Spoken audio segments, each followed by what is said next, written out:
आप आप सभी को मकर संक्रांति पर्व की हार्दिक शुभकामनाएं। मकर संक्रांति का पर्व भारतीय संस्कृति का एक अनमोल पर्व है जो हमें सूर्य उपासना, दान, पुण्य और आपसी प्रेम का संदेश देता है। और यह पर्व न केवल सूर्य देवता के उत्तरायण गमन का पर्व है बल्कि ऋतु परिवर्तन का संकेत भी देता है। धार्मिक मान्यताओं के अनुसार मकर संक्रांति के दिन से सूर्यदेव अपने रथ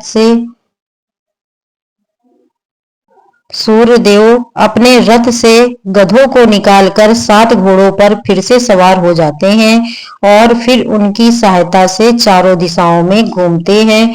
इस दौरान सूर्य नारायण भगवान की पूजा का विशेष महत्व होता है और ऐसी भी मान्यता है कि मकर संक्रांति के दिन सूर्यदेव अपने पुत्र शनि से मिलने उनके घर जाते हैं।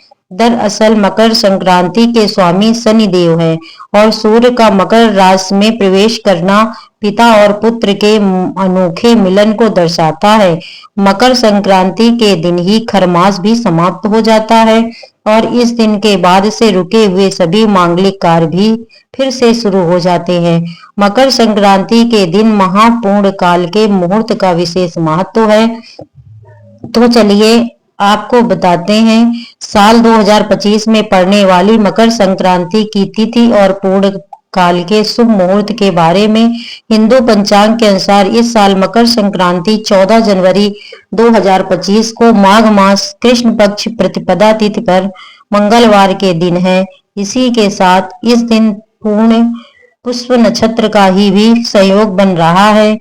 इससे इस दिन स्वग्रही मंगल पुष्प योग या भौम पुष्प योग भी बन रहा है, जिसे मकर संक्रांति के पर्व का महत्व और भी बढ़ गया। और भी विशेष बात यह है कि इस बार 19 साल बाद दुर्लभ संयोग पुष्प में मकर संक्रांति का आसमान लाल होने वाला है।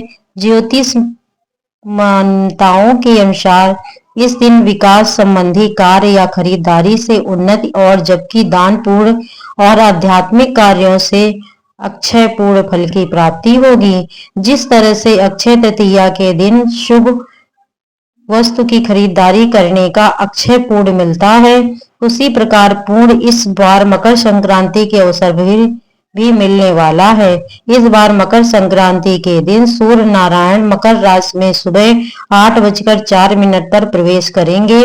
मकर संक्रांति के दिन पवित्र नदी में स्नान करने के बाद दान दिया जाता है और इस बार गंगा स्नान और दान का शुभ मुहूर्त सुबह 9:03 से लेकर शाम 5:46 तक रहने वाला है। यानी कि मकर संक्रांति के दिन पूर्ण काल का समय सुबह 9:03 से शाम 5:06 तक रहेगा और वही महापूर्ण काल का समय रहेगा सुबह 9:03 से 10:48 तक। महापूर्ण काल में कोई भी शुभ काम करना, किसी नई वस्तु की खरीदारी करना या पूजा पाठ या दान पुण्य से जुड़ा हुआ कोई भी कार्य करना बहुत ही शुभ माना जाता है। धार्मिक मान्यताओं के अनुसार मकर संक्रांति के दिन से देवताओं के दिन शुरू हो जाते हैं और ऐसी ही भी मान्यता है कि इस दिन स्वर्ग का दरवाजा खुला रहता है। इस दिन पूजा पाठ, दान, तीर्थ, नदी में स्नान करने से मोक्ष की प्राप्ति होती है। इस दिन दान में तेल, गुड़, उड़द खिचड़ी या फिर गर्म वस्तुओं का दान किया जाता है। सभी को अपनी सामर्थ्य के अनुसार कुछ न कुछ दान अवश्य देना चाहिए। पौराणिक कथा के अनुसार भीष्म पितामह को इच्छा मृत्यु का वरदान प्राप्त था, लेकिन दक्षिणायन सूर्य होने के कारण वारों की शैया पर रहकर उत्तरायण सूर्य का इंतजार करके मकर संक्रांति होने पर उत्तरायण में ही उन्होंने अपनी देह का त्याग किया ताकि वह जन्म मरण के बंधन से मुक्त हो जाएं। मकर संक्रांति के दिन सूर्य उत्तरायण होने पर यदि किसी की मृत्यु होती है तो उसे निश्चय ही मोक्ष की प्राप्ति होती है।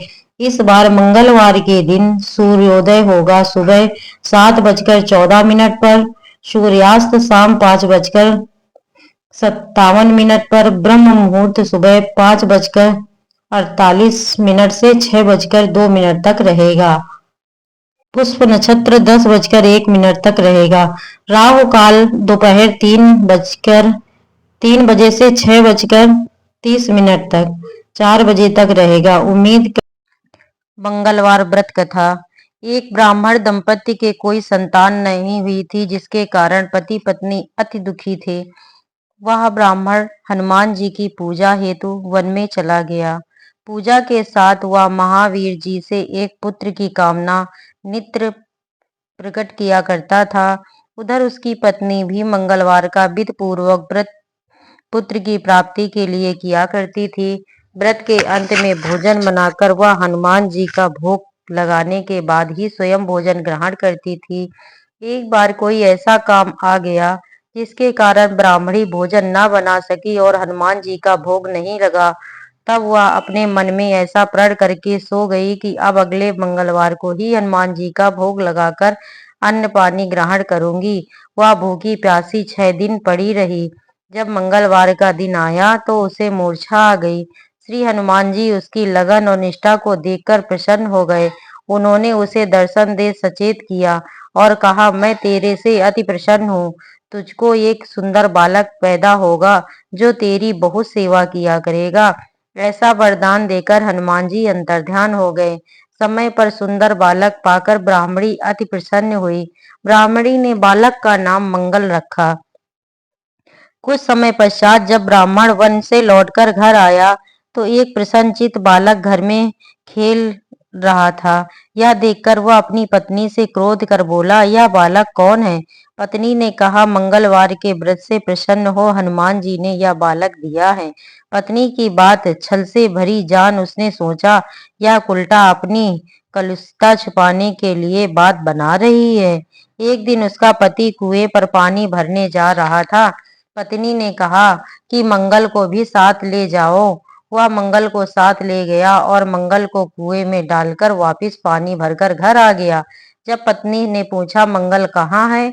पति बोला, मुझे क्या मालूम। किंतु तभी मंगल मुस्कुराता हुआ घर आ गया। फिर रात्रि में हनुमान जी ने उससे स्वप्न में कहा, यह बालक मैंने दिया है, तू पत्नी को कुलच्छन मत समझ। पति यह जानकर हर्षित हुआ। अब वह भी मंगलवार का व्रत करने लगा। मंगलवार व्रत करने वाले तथा हनुमान जी की पूजा कर इस कथा को जो पढ़ते तथा सुनते हैं, हनुमान जी की कृपा से उसको सर्व सुख प्राप्त होते हैं। मंगलवार की दूसरी कथा। एक बुढ़िया थी, वह मंगल देवता को अपना इष्ट देवता मानकर सदैव मंगल का व्रत रखती और मंगल देव का पूजन किया करती थी। उसको एक पुत्र था जो मंगलवार को उत्पन्न हुआ था। इस कारण उसको मंगलिया कहा करती थी। वह मंगलवार के दिन गोबर मिट्टी से घर लीपती न थी और मंगलवार का व्रत रखकर हनुमान जी की पूजा भक्ति पूर्वक करती और एक अलौना भोजन करती थी। एक दिन मंगल देवता उसके घर में साधु रूप में आए। बुढ़िया ने कहा, महाराज क्या आज्ञा है? साधु बोला, माँ बहुत भूख लगी है, भोजन बनाना। तू थोड़ी सी धरती लीप दे तो तेरा पूर्ण होगा। बुढ़िया ने कहा, महाराज आज मंगलवार है इसलिए मैं चौका नहीं लगा सकती। कहो तो जल का छिड़काव कर दूं, उस पर आप भोजन बना लें।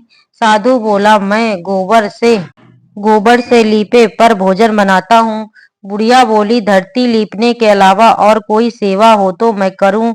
तब साधु ने कहा कि सोच समझकर उत्तर दो। बुढ़िया कहने लगी, महाराज धरती लीपने के अलावा जो भी आज्ञा करेंगे उसका पालन अवश्य करूंगी। तब बुढ़िया ने ऐसे 3 बार वचन दे दिया। तब साधु महाराज कहने लगे, अच्छा तुम अपने लड़के को औंधा लिटा दो, मैं उसकी पीठ पर भोजन बनाऊंगा। यह सुनकर पहले तो बुढ़िया चुप हो गई। बाबा ने कहा, वचन देकर अब सोच विचार क्यों करती हो? बुढ़िया मंगलिया मंगलिया कहकर पुकारने लगी। थोड़ी देर बाद लड़का आ गया। बुढ़िया ने कहा, बेटा तुमको साधु जी बुलाते हैं।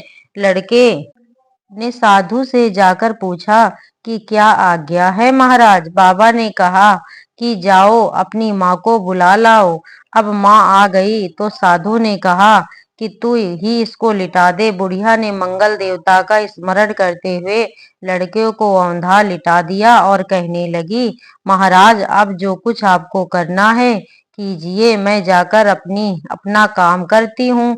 साधु ने लड़के की पीठ पर चूल्हा बनाकर आग लगाई और उस पर भोजन बनाया। जब भोजन बन चुका तो साधु ने उस बुढ़िया से कहा कि अब अपने लड़के को बुलाओ, वह आकर भोग ले जाए।